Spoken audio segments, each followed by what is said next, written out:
اور اللہ تبارک و تعالیٰ نے انہیں ایک پاکیزہ خون عطا فرمایا. ان کے باپ بھی ولی اللہ ہیں, ان کے دادا بھی ولی اللہ ہیں, ان کی والدہ بھی ولی اللہ ہیں, ان کے نانا بھی ولی اللہ ہیں, اور ان کے واقعات کتابوں میں موجود ہے. وقت اجازت نہیں دے گا کہ ان میں سے کچھ کی تفصیل بھی بیان کی جائے. اور ایسا شخص کہ پیدا ہوتا ہے اور پیدا ہوتے ہی اس کی روحانیت کا اظہار ہوتا ہے. وقت کو احساس ہوتا ہے کہ یہ جیلان میں پیدا ہونے والا بچہ کوئی معمولی بچہ نہیں ہے, غیر معمولی بچہ. آپ سے پوچھا گیا کہ آپ کو کب ادراک ہوا کہ اللہ نے آپ کو غیر معمولی روحانیت عطا کی ہے اور آپ اللہ کے ولی ہیں, اللہ کے برگزیدہ بندوں میں سے ہیں. آپ نے ارشاد فرمایا کہ جب میں 8 سال کا تھا نا اور مدرسے جاتا تھا تو میں غیب سے آوازیں سنتا تھا کہ راستہ چھوڑ دو, اللہ کا ولی عبد القادر ہے.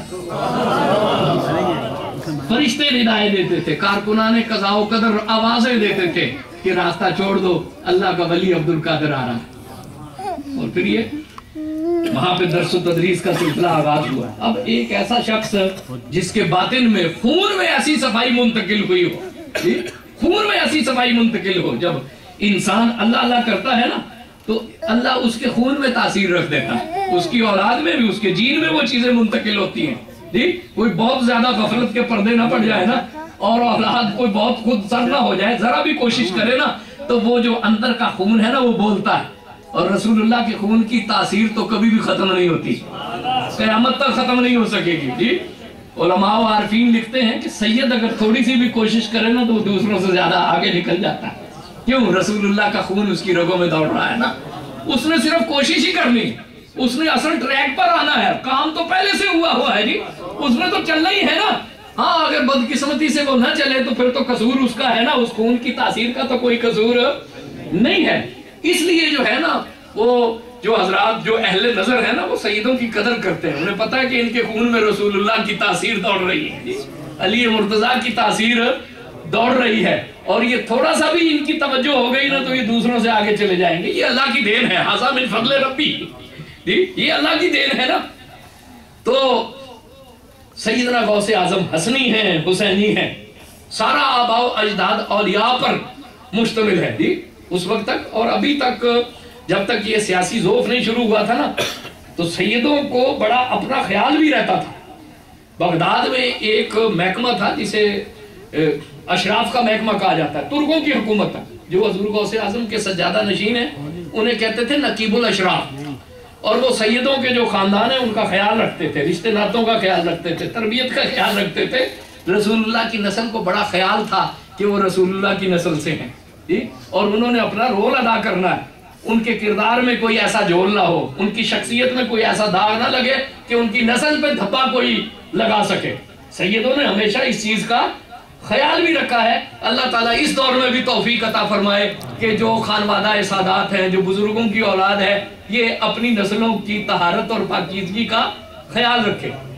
امت مسلمہ نے تو اس کی بڑی باقاعدہ محکمہ قائم تھا, اور جو نقیب الاشراف تھے وہ خیال رکھا کرتے تھے کہ سید کیا کر رہے ہیں, ان کی شادیاں کیا ہو رہی ہیں, ان کے معمولات کیا ہیں, ان کے کاروبار کیا ہیں. تو یہ تو ہماری تاریخ ہے نا, ہم اپنی تاریخ بھول گئے ہیں اب.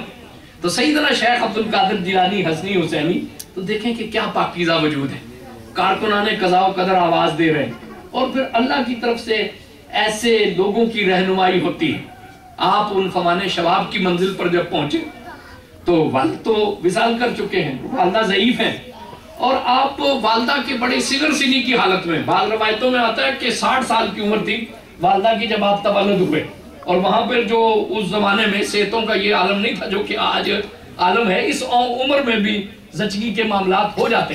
تو والدہ بڑی ضعیف تھی, ان کی آپ خدمت کرتے ہیں. تو ایک دن آپ اللہ کی طرف سے جب کوئی اشارہ ہوتا ہے نا تو آپ چاہتے ہیں کہ ہل چلانے کے لیے کھیت میں جائیں, تو اب اللہ کا ایک نظام ہے, وہ جانور آپ کی طرف متوجہ ہوتا ہے اور کہتا ہے وَمَا لِهَٰذَا خُلِقْتَ وَمَا لِهَٰذَا أُمِرْتَ, کہ نہ تو تجھے اس چیز کے لیے پیدا کیا گیا ہے کہ تو اپنی زندگی کھیتی باڑی میں لگاتا رہے, اور نہ اللہ کی طرف سے تجھے یہ حکم ہے. آپ سمجھ گئے کہ جانور تو کلام نہیں کرتے نا, یہ اللہ نے میری رہنمائی کے لیے ایک خاص اہتمام فرمایا ہے, یہ کوئی اللہ کی طرف سے. اللہ تو ہر چیز پر قادر ہے نا, اگر اللہ تبارک و تعالیٰ نے یہ اشارہ مجھے اس کے ذریعے سے دے دیا ہے تو آپ نے اس کو کوئی شعبدہ گردانے کی کوشش نہیں کی، اتفاق گردانے کی کوشش نہیں کی. اسی سوچ و وچار میں آپ چھت پر گئے کہ میں کیا کروں، یہ جو اشارہ غیبی ہے اس پر کیسے عمل کروں. تو آپ نے دیکھا کہ ایک قافلہ قصبے میں تیار ہو رہا اور وہ قافلہ آواز دے رہا ہے کہ کسی نے بغداد میں جانا ہے تجارت کے لیے تو وہ چلے. آپ کے دل میں خیال آیا کہ بغداد علمی مرکز ہے تو میں کیوں نہ بغداد چلا جاؤں اور وہاں جا کر میں پڑھوں. آپ اپنی والدہ کی خدمت میں حاضر ہوتے ہیں اور سارا ماجرا کیا سناتے ہیں اور کیا عرض کرتے ہیں کہ مجھے اگر اجازت ہو تو میں تعلیم کے لیے چلا جاؤں. اب ان کی عمر کتنی ہے؟ 78 سال کی عمر ہے اور ضرورت ہے نا کہ بیٹا خدمت کرے، لیکن وہ کہتی ہیں کہ بیٹا میں رسول اللہ کے دین کو اپنی خدمت پر ترجیح دیتی، جاؤ اور علم حاصل کرو. یہ جذبے تھے نا والدین میں. تو آپ کو اجازت ملتی ہے، آپ ایک زہد و تقوی سے آراستہ ہو کر بغداد میں آ جاتے ہیں. اور اتفاق یہ ہے کہ جب آپ بغداد میں آتے ہیں نا تو اسی سال امام محمد غزالی، بغداد میں ایک یونیورسٹی ہے جسے کہتے ہیں مدرسہ نظامیہ، نظام الملک ملک توسی.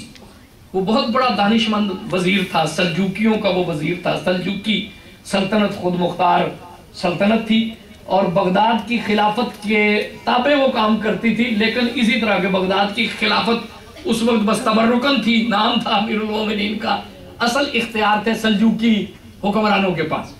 ان کی سلطنت کا ایک بہت قابل وزیر، اس کا نام ہے نظام الملک توسی.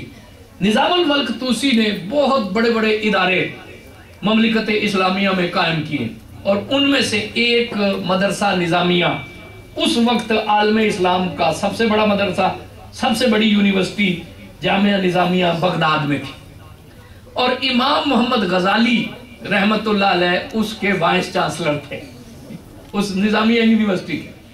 لیکن امام محمد غزالی جو کہ وزیر کے برابر عزت رکھتے تھے اور پورا مملکت ان کا قدردان تھی، لوگ ان کی عزت کرتے تھے. نظام الملک توسی انہیں اٹھ کر ملتا تھا. وہ کو مطمئن نہیں تھے اپنے منصب سے اور اپنے ظاہر کے علم سے، وہ زمانے کے علم سے آشنا تھے، لیکن وہ کہتے تھے کہ اصل حقیقت کہیں اور ہے اور انہیں خدا کی محبت، خدا کی تلاش بے چین اور مضطرب رکھتی تھی. اور ایک دن وہ کہتے ہیں کہ میں نے خاموشی سے اپنی جو خلعت زیبا تھی وہ اتاری، ایک بوریا پہن لیا اور خاموشی سے میں نے بغداد کو چھوڑ دیا.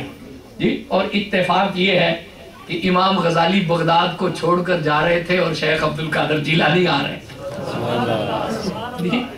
ایک وارث ہمیشہ ہوتا ہے، منیر نیازی کہتے ہیں کہ ایک وارث ہمیشہ ہوتا ہے، تخت خالی رہا نہیں کرتا.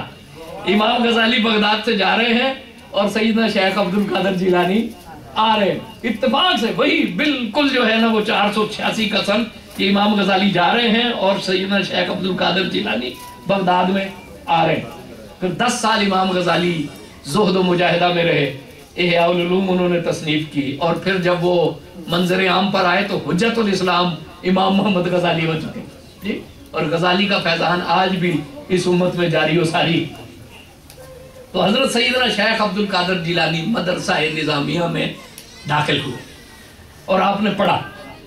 25 سال کی عمر تک پہنچتے پہنچتے آپ نے علم میں وہ تباہر حاصل کیا، وہ ملکہ اور محاورہ حاصل کیا کہ آپ وقت کے مجتہد کہلانے لگے کہ یہ شخص مقام اجتہاد پہ فائز ہے. مجتہد اس سے کہتے ہیں جو فقیہوں کا بھی فقیہ ہو، مفتیوں کا بھی مفتی ہو، جو کہ وقت کے نئے پیدا ہونے والے سوالوں کا جواب دے سکے، اسے مجتہد کہتے ہیں.